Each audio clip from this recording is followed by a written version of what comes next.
last measurement you would do is blood pressure. And at this station, we will have most likely more than one blood pressure monitor, some alcohol wipes, a pen, and that's it. So here's what you want to do at this station. So when your participant comes, you greet them as well. Hi. Hi. I'm Jill. Hi, Jill. Again. Okay, so you take their paperwork from them and then you let them have a seat. You can have a seat right here if you don't mind. Oops.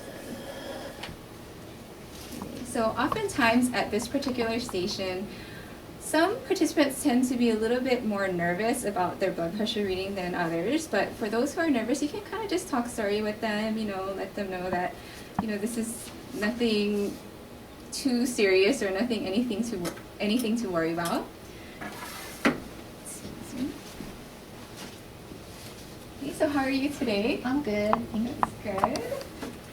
Okay, so the first thing that you want to do for the blood pressure is have them place their right arm, in this case it's their left, but you can start off with either their right or their left. Have them place their arm on the table. You want to get the blood pressure cuff, and right here it's very clearly marked. It says artery index marker, and that's what you want to pay attention to. You're going to place this arrow just about 1 inch above her elbow area on the inner part of her arm.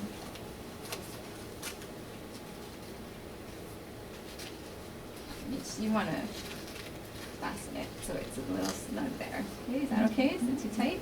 That's good. Okay, so just rest your arm. Okay. And the next step, all you gotta do is press the button and wait. At this point, I try not to talk to the participant because sometimes that makes them nervous too. And I also face the monitor away from them because a lot of them are like really trying to watch to see what their blood pressure is, and that kind of makes them nervous too. So I just tend to face it away and just be pleasant, but try not to strike up a conversation with them either, just to get as accurate a reading as possible. So it just takes a couple seconds.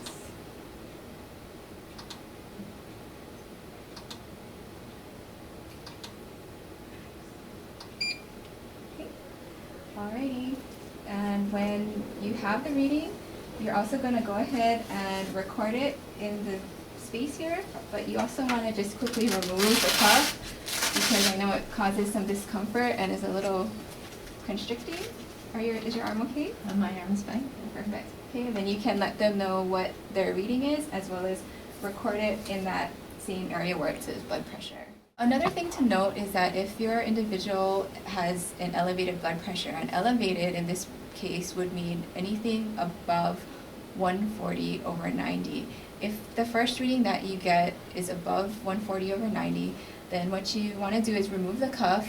You can have them, have a seat on the side and just let them rest for like a couple minutes, maybe about 2 to 5 minutes, and then you can proceed to the next participant, perform their blood pressure, and then call the participant back and then redo their blood pressure a second time.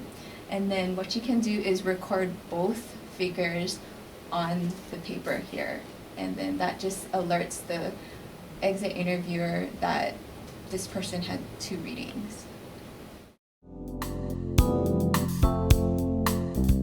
So at the urinalysis station, we are going to provide you with certain protective equipment. So we're going to have gloves for you, and so always be sure to have gloves on, and we're also going to provide these splash guard gowns. So just to make sure that no stray drops are getting on you. So make sure you have those on before you get started, whether you're processing the urine here or whether you are the volunteer passing out the samples here. At urinalysis, there's sort of 2 parts to it. There's the part where people will be testing the urine on the Clinitech machines, and then the other piece is there will be volunteers to sort of manage the flow of the screening and to keep track of the specimens. So the very first station, or first part of the urinalysis station, is where one volunteer will be designated, 1 or 2 volunteers will be designated to handle this area. So when the participant comes and brings their paperwork to you, 1 volunteer will be there to receive the paperwork, as well as to provide them the specimen cup. So this is basically how it's done. when the participant comes, you receive their paperwork and you're here to give them their specimen cup. So first you want to make note of what their ID number is in the upper right hand corner. What you do is you take their paperwork and then you take a clean specimen cup as well as a marking pen, and then you want to write their 3-digit ID number on the cup like so. So you just, this person is 001, so I'm going to write 001 here. You don't want to write it on the lid because it might get separated from the cup itself, so make sure you write it on the cup itself. Okay, keep their paperwork in a nice pile at your table. Then you're going to hand the participant the cup, the paper sack, one paper sack, as well as a towelette. And then you're going to give the participant 3 instructions.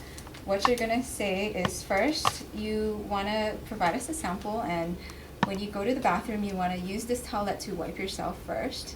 Then you're going to want to just pee a little bit, and you're going to catch your pee midstream. And you don't want to fill the cup all the way. You can just fill it just a quarter of the way is fine. After you're done, the third thing you want to tell them is to cap it tightly. The third and most important thing to tell them is to cap the urine cup tightly. These cups are a little uneven, so you really got to tell them to make sure that it's on there good. And then put it back in the paper sack and bring it back to me when you're done. So those are the instructions that you give the participant.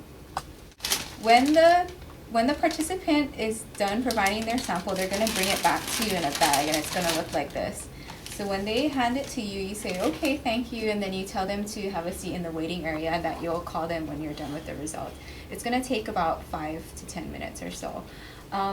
Sometimes if it's crowded, they're going to ask you if they can move on to the next station, but in order to just keep the continuity of things and not to get too mixed up, we unfortunately just tell them that they have to wait. And we've tried it before and it just doesn't work when you have people to move around. So just tell them, I'm sorry, but if you don't mind just waiting for a little bit, we'll try to get this processed as soon as possible. When the participant comes back and you receive their sample, what you want to do is just remove it from the bag and hope that it's screwed on tightly. Just throw this away. In a regular trash bin is fine. And then you're going to have a grid that will help you keep track of the order that it's received. So this number is not going to correspond with the numbers here, because people are going to be coming out of order in terms of their ID number. But this helps you keep track of which sample came first, so you know which one to process next. What you want to do as this particular role, this volunteer, when you receive the sample, you're going to help match this number to the person's paperwork. So if there's a pile of paperwork here, you're going to find 001, and then you're going to match the paperwork to the sample, like so. Okay, then when you look at the stations with the urinalysis machines, you're going to see which clinician is ready to receive a sample for processing.